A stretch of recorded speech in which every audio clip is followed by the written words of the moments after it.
తప్పకుండా 3 ఎమ్మెల్సీ ఎన్నికల్లో భారతీయ జనతా పార్టీ మేధావి వర్గం యొక్క ఆశీర్వాదంతో కార్యకర్తల యొక్క కష్టార్జిత ఫలితంగా పక్కా గెలవబోతున్నాం. 3 ఎమ్మెల్సీ అభ్యర్థులు కూడా ఆ స్థాయిలో ఇప్పుడు తెలంగాణ రాష్ట్రంలో ఉన్నటువంటి వాతావరణం చూసిన తర్వాత క్యాడర్ కూడా చాలా సంతోషంగా కష్టపడి పనిచేస్తున్నారు. 3 అభ్యర్థులు కూడా మాకు బలమైన అభ్యర్థులు, వాళ్ళకి సమస్యల మీద అవగాహన ఉన్నటువంటి అభ్యర్థులు, కొట్లాడే దమ్మున్నటువంటి అభ్యర్థులు, కొట్లాడనని ఆలోచన ఉన్నటువంటి అభ్యర్థులు. ఎందుకంటే తెలంగాణ రాష్ట్రంలో కాంగ్రెస్ పార్టీ ప్రభుత్వం ఏర్పడిన తర్వాత గతంలో బీఆర్ఎస్ పార్టీ ప్రభుత్వం ఉన్నప్పుడు కానీ ప్రజల యొక్క పరిస్థితి చూసిన తర్వాత మా కోసం కొట్లాడే, మా కోసం ప్రశ్నించే, మా కోసం దేనికైనా తెగించి ముందుకు పోయేటువంటి ఒక పార్టీ కావాలి, అలాంటి అభ్యర్థులు కావాలని చెప్పి తెలంగాణ రాష్ట్ర ప్రజలు ఎదురు చూస్తున్న తరుణంలో ఎమ్మెల్సీ ఎన్నికలు రావడం, ఈ ఎమ్మెల్సీ ఎన్నికల్లో భారతీయ జనతా పార్టీ 3 అభ్యర్థులు ముందే ప్రకటించడం, దానికి అనుగుణంగా మా కార్యాచరణను సీదాసాఫీగా మేము ముందుకు తీసుకో ప్రయత్నం చేస్తూ ఉన్నాం. ఇప్పటివరకు రాష్ట్ర అధ్యక్షులు కిషన్ రెడ్డి గారి నేతృత్వంలో ఈ తెలంగాణ రాష్ట్రంలో అనేక ఉద్యమాలు చేసినాం, అనేక కార్యక్రమాలు చేసినాం. వారు అభ్యర్థులు ప్రకటించారు, దానికి అనుగుణంగా పనిచేస్తూ ఉన్నాం. కానీ అధికారం ఉన్న కాంగ్రెస్ పార్టీకి అభ్యర్థులు కరువయ్యారు. మీరు అక్కడ టీచర్స్ ఎమ్మెల్సీ క్యాండిడేట్ కాంగ్రెస్ పార్టీకి, ఇక్కడ టీచర్స్ ఎమ్మెల్సీ క్యాండిడేట్ కాంగ్రెస్ పార్టీకి. ఇక బీఆర్ఎస్ పార్టీకి చూడ అడుచుకుంటారు. బీఆర్ఎస్ పార్టీకి నా గ్రాడ్యుయేట్ కాన్స్టిట్యున్సీకి అభ్యర్థులు లేరు, నా టీచర్స్ ఎమ్మెల్సీ కూడా అభ్యర్థులు లేరు. బీఆర్ఎస్ పార్టీకి అభ్యర్థులు కరువారు, కాంగ్రెస్ పార్టీ కూడా అభ్యర్థులు కరువారు. నాకు తెలిసి దేశంలో అధికార పార్టీకి అభ్యర్థులు కరువైంది కేవలం తెలంగాణ రాష్ట్రంలోనే. ప్రజలందరూ నవ్వుకుంటున్నారు. అదే కాంగ్రెస్ పార్టీ పరిస్థితి గిదా, అభ్యర్థులు కరువైన పార్టీ కాంగ్రెస్ పార్టీ, అభ్యర్థులే లేని పార్టీ బీఆర్ఎస్ పార్టీ. కాబట్టి మాకు పోటీ ఎవరితోని? కాబట్టి మాకున్న క్యాడర్, మేము చేసినటువంటి పోరాటాలు కానీ ఇవన్నీ చూసిన తర్వాత ఇలా భారతీయ జనతా పార్టీ 3 ఎమ్మెల్సీ స్థానాల్లో ఓటర్స్ యొక్క ఆశీర్వాదంతో మేము పక్కా గెలవబోతున్నాం. ఎందుకంటే ఈ 2 పార్టీలు ఒకటే, కాంగ్రెస్ బీఆర్ఎస్ ఒకటే. వాస్తవానికి కాంగ్రెస్ పార్టీ పోటీ చేద్దామనుకోదు, ఇక్కడ ఇటీవల పోటీ చేయాలని చెప్పి 3కి పోటీ చేయాలని చెప్పి కాంగ్రెస్ పార్టీ భావించింది.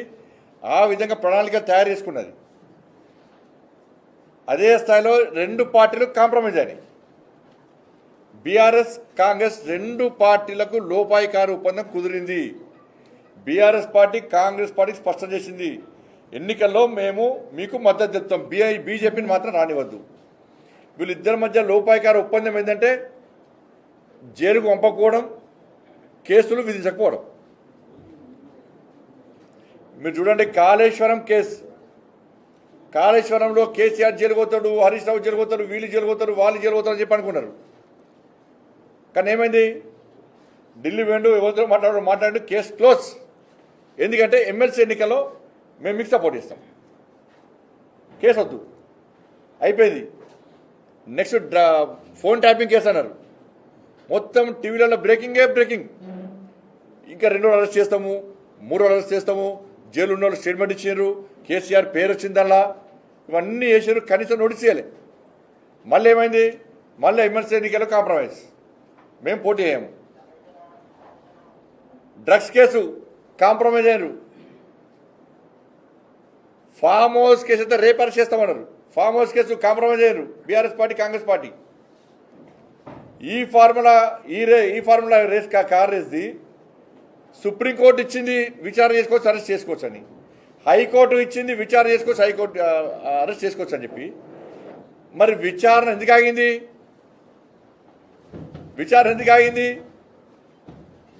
కదా మళ్ళీ కాంప్రమైజ్ అయిపోయారు ఇద్దరు. ఎందుకు అంటే ఎమ్మెల్సీ ఎన్నికల్లో కాంగ్రెస్ పార్టీకి సపోర్ట్ ఇస్తాం మేము, మీరు మేము ఒకటే. కాంప్రమైజ్ పాలిటిక్స్ ఇలా తెలంగాణ సమాజం ఆలోచించాలి. ఇన్ని కేసుల విషయంలో కాంగ్రెస్ పార్టీ ఇప్పుడు ఎందుకు మాట్లాడతలేదు, ఎందుకు నోరు తెరస్తలేదు? బీఆర్ఎస్ పార్టీ కేసీఆర్ కుటుంబాన్ని అది చేస్తాం ఇది చేస్తాం, అవినీతి కుటుంబం, అక్రమాలు చేసిరు, తెలంగాణ ప్రజలు మొత్తం దోసుకున్నారు, బతుకులు సర్వనాశనం చేసిరు అని చెప్పి ఇదే కాంగ్రెస్ పార్టీ ఎన్నికల ముందు మాట్లాడింది, అధికారులకు వచ్చినాక మాట్లాడింది, అరెస్ట్ చేస్తామన్నది, మంత్రులు చెప్పారు, దీపావళి ముందే వస్తుందన్నారు, సంక్రాంతికి గొర్రెలను ముందే వస్తామన్నారు, దసరాకు సంక్రాంతికి ముగ్గులు ముందే వేస్తామన్నారు. ఏమేమి ముగ్గులేడవా, మీ కోసులేడవా, మీ పటాకులేడవా? ఏంటంటే ఇద్దరి మధ్య లోపాయికార ఒప్పందం కుదుర్చుకొని భారతీయ జనతా పార్టీని అడ్డుకోవడానికి వీళ్ళు ప్రయత్నం చేస్తున్నారు. కాంగ్రెస్ పార్టీకి ఎందుకు ఓటేయాలి ప్రజలు? వాళ్ళ నిరుద్యోగ భృతి 4,000 రూపాయలు ఇస్తున్నారు. గ్రాడ్యుయేట్స్ ఎమ్మెల్సీ ఎన్నికలు ఎలక్షన్స్లో కానీ టీచర్స్లో కానీ 4,000 రూపాయలు నిరుద్యోగ భృతి ఇస్తున్నారు. ఇవాళ 14 నెలలు నడుస్తున్నది. వాళ్ళ ఒక్కొక్కరికి 56,000 రూపాయలు ఇవ్వాలి. అడగండి, యువకులు అడగాలి. ఎలక్షన్ కోసం వస్తే కాంగ్రెస్ పార్టీ వస్తే గల్లబట్టి అడుగుండ్రి, 56,000 రూపాయలు మాకు ఇవ్వాలి, నిరుద్యోగ భృతి ఇస్తున్నారు. ఎందుకు ఇస్తారో గల్లబట్టి అడిగి ఓటేయండి, ఇస్తే ఓటేయండి. వాళ్ళ 2 లక్షల ఉద్యోగాలు సంవత్సరం లోపల నియమిస్తామన్నారు. 20,000 ఉద్యోగాలకు నోటిఫికేషన్ ఇచ్చి 50,000 ఉద్యోగాలు ఇస్తామని చెప్తున్నారు. ఇచ్చింది 20,000 ఉద్యోగాల నోటిఫికేషన్, మరి 50 ఉద్యోగాలు ఎక్కడ ఇచ్చారు? అడుగురి, ఇలా కలవట అడుగురి, నిరుద్యోగ యువత అడగాలి వాళ్ళను. ఏమైంది 2 లక్షల ఉద్యోగాలు ఏమని?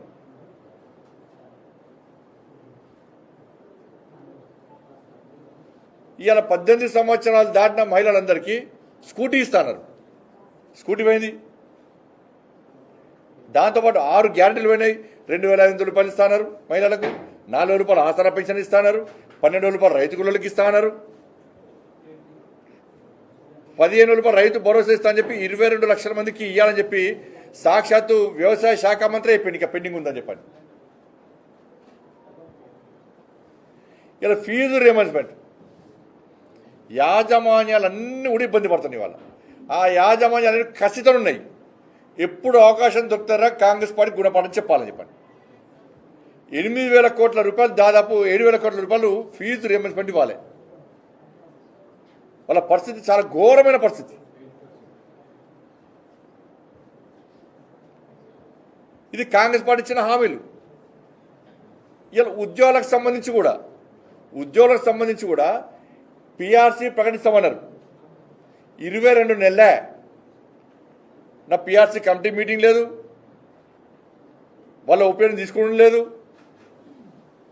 అతిగతలేదు. దానికి మేము గెలిచిన వెంటనే చేస్తామన్నారు. సంవత్సరం కాదు, వెంటనే చేస్తామన్నారు. కేంద్ర ప్రభుత్వ ఉద్యోగులతో సమానంగా 5 డిఏలు ఇవ్వాలి.